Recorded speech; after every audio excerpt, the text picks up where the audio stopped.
Ya, selamat siang. Di sini malam. Gue bikinnya malam, tapi gue postingnya siang. Gue mau bahas tentang yang akhirnya ini sangat heboh di media tentang latihannya dari Sintayong. Gue sih waktu baca itu gue agak gimana ya, agak mengingatkan dulu zaman gue ngelatih akhir 2004 sampai 2009 sebagai pelatih timnas. Gue pun sekeras itu. Tapi kita harus tahu bahwa untuk menjadi keras itu ada tujuannya. Tujuan adalah kebersamaan. Karena lu kelola sekarang 35-40 orang kalau nggak salah yang terakhir diseleksi yang memiliki karakter yang berbeda. Oke. Dan disitulah yang seharusnya ada aturan-aturan biar dari begitu banyak karakter yang berbeda menjadi satu. Mungkin untuk sebagian rakyat besar itu agak kaget ya, tapi untuk gue sih hal yang normal. Tapi sebelum gue menjelaskan ini, video ini disponsorin oleh financial company yang namanya Exness. Mereka base-nya di Siprus. Kenapa di Siprus? Ya murni karena pajaknya lebih rendah dan semua jelas di websitenya dan lain-lain. Mereka lagi membuka peluang untuk jadi partner. Lu tinggal klik di description di bawah ada. Di situ lu bisa jadi member, lu bisa trading forex atau stocks, semua ada. Investasi ke masa depan lu sendiri. Di samping lu berinvestasi, lu juga bisa mendapatkan extra income dari teman-teman yang lu ajak. Sekitar atau sampai 40% dari revenue yang teman-teman lu bikin, lu bisa didapatkan. Jadi ada bonusnya juga. Di samping itu mereka punya loyalty program, lu bisa dapat super holiday, yacht, iPhone, macem-macem lah yang mereka bagikan. Dan setiap hari lu bisa keluarkan duit lu. Kalau lu mau, seandainya lu jual beli, lu untung setiap hari lu bisa keluarkan. Jadi ini programnya kalau gue bilang, gue berani merekomendasikan karena dari perusahaan yang solid, legit, semua bagus lah. Mereka mensponsorin video ini, oke? Jadi gue lanjutin dulu. Kalau lu seandainya lu pegang sebuah timnas, itu memang agak sulit. Dia harus kelola timnas baru, dia mendatangkan pelatih baru, dan dengan 3 pelatih Indonesia yang sudah didatangkan dengan semua serba baru, itu kerjanya nggak gampang sama sekali. Dan gue sangat paham, gue sangat tahu bahwa itu tidak gampang. Maka dari itu gue coba berpikir sebenarnya apa yang dia inginkan. Satu, disiplin itu sangat penting. Jadi waktu gue ngelatih pun gue sering marahin pemain kalau tidak sesuai dengan apa yang gue inginkan. Kita bicara lu harus mengelola. Kalau di futsal itu kan waktu seleksi 20-25, sekarang kan dia 35. Mengelola 35 karakter yang berbeda harus menjadi satu. Oke? Dia nggak ada waktu untuk marahin satu-satu orang. Ini bukan sekolah SD di mana pemain harus dimarahin untuk bisa nurut. Ini predikannya pemain timnas loh. Tapi bahwa dia punya standar yang sangat tinggi, gue rasa itu wajar dan mungkin pemain kaget. Oke? Mulai dari latihan fisik. Latihan fisiknya itu yang gue denger sih gila-gilaan. Jadi nggak pakai bola, nggak pakai break, langsung hajar berapa kilometer tiap pagi dan lain-lainnya. Ujung-ujungnya memang drop. Tapi yang gue melihat di sini adalah shock effect yang diberikan kepada pemain, bahwa kalau lu mau main di timnas, standar gue itu segini loh. Lu bisa ngikutin atau tidak. Itu yang dia ingin lihat, feeling gue. Karena kalau gue jadi pelatih, berdasarkan pengalaman gue sebagai pelatih timnas futsal, gue bisa melihat apa sih yang dia inginkan. Pertama itu mulai dari fisik. Standar gue itu segini. Kalian bisa ngikutin atau enggak? Oke? Dan ternyata memang banyak yang terseok-seok karena mereka belum biasa. That's different.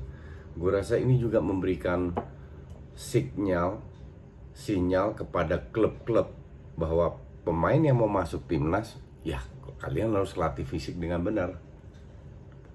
Karena latihan fisik itu di klub, bukan di timnas. Dia hanya memberikan standarnya di seperti apa. Nah, terus soal passing, marah, bilang kalian itu harus malu passing kayak anak SD dan lain-lain. Sementara kalian itu pemain timnas. Nah, dari situ gue ngeliat kemungkinan besar, ya gue nggak tahu benar atau salah, kemungkinan besar dari strategi yang dia terapkan, passing itu akan menjadi dasar. Jadi semoga gue bener, tidak bermain long ball lagi kayak zaman yang kita kenal semua.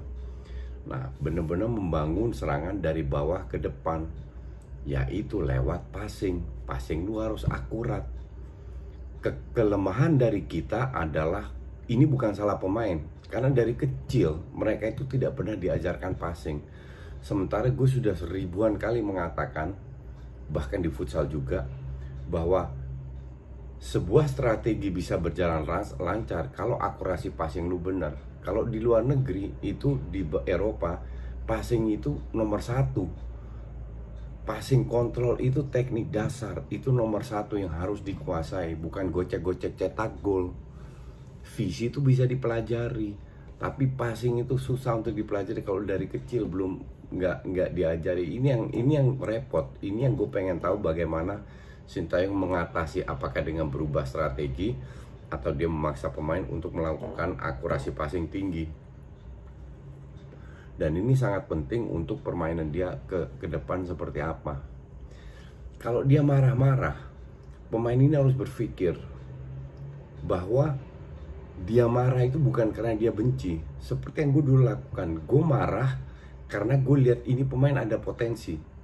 Makanya ini bentuk untuk memicu biar mereka mungkin marah juga karena dimarahin atau kecewa, lebih termotivasi lagi, terangkat latihan lebih bagus lagi, bukan baperan. Dan beruntung pemain timnas sepak bola mentalnya untuk gue sih kuat. Mereka nggak baperan di sosmed, nggak ngoceh-ngoceh. Lingkaran gue di sepak bola kan banyak, gue kenal banyak mantan pemain, pelatih dan lain-lainnya, dan mereka bilang pemain sih bisa terima aja, nggak baperan, karena gue rasa ini bagus sekali untuk perkembangan mental mereka dan akan mereka bawa ke klub juga. Jadi kalau dimarahin sih biasa banget, ngapain lo harus baper-baperan, nggak ada gunanya juga.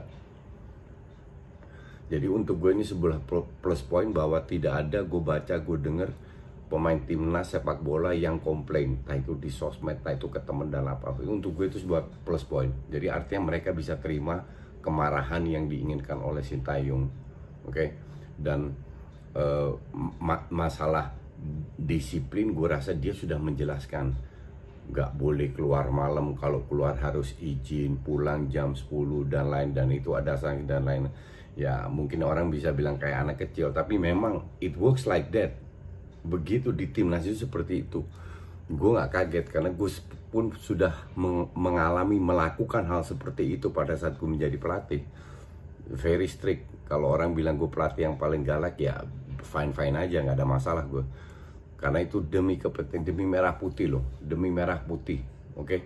Bukan demi klub, bukan demi ego, demi merah putih. Pemain harus sadar itu.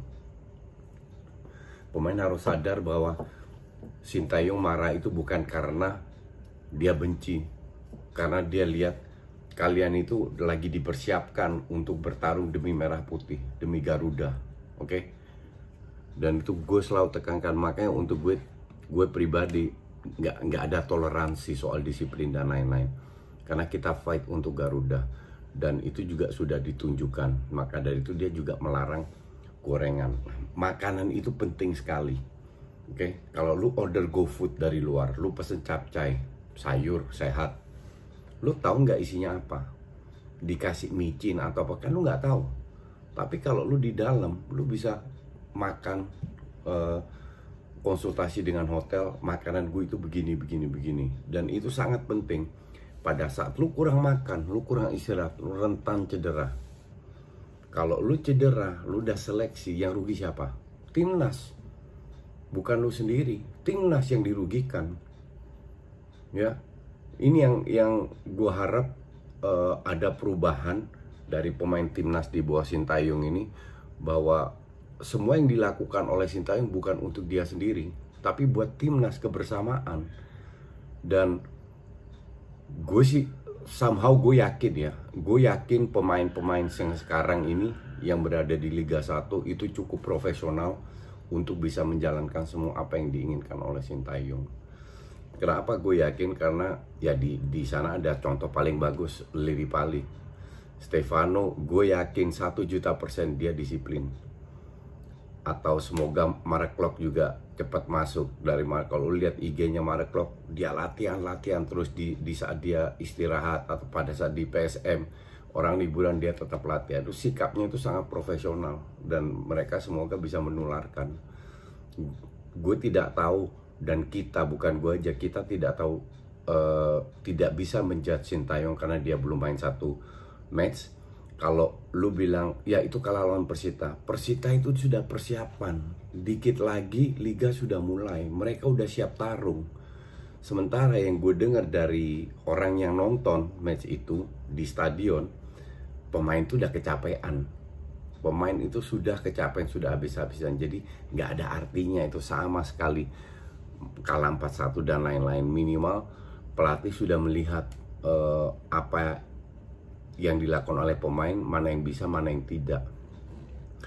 Jadi gue sih melihat so far positif. Hanya satu hal aja, dengan digesernya Indra Safri, semoga dia tetap melibatkan pelatih-pelatih lokal, karena itu penting sekali, bukan hanya buat sebagai boneka, tapi benar-benar dilibatkan, dibimbing, sehingga ada benar-benar ada ilmu yang masuk ke pelatih, 3 pelatih itu. Gue harap kedepannya akan lebih banyak sih.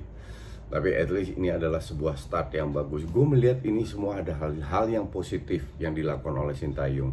Dan gue berharap, sebenarnya gue yakin pemain timnas sepak bola itu juga percaya dengan apa yang dilakukan Sintayong.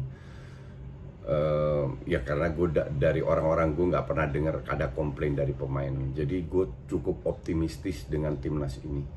Oke? Semoga gue bener, kita akan mengalami kebangkitan dari sepak bola Indonesia, terutama timnasnya. Thank you.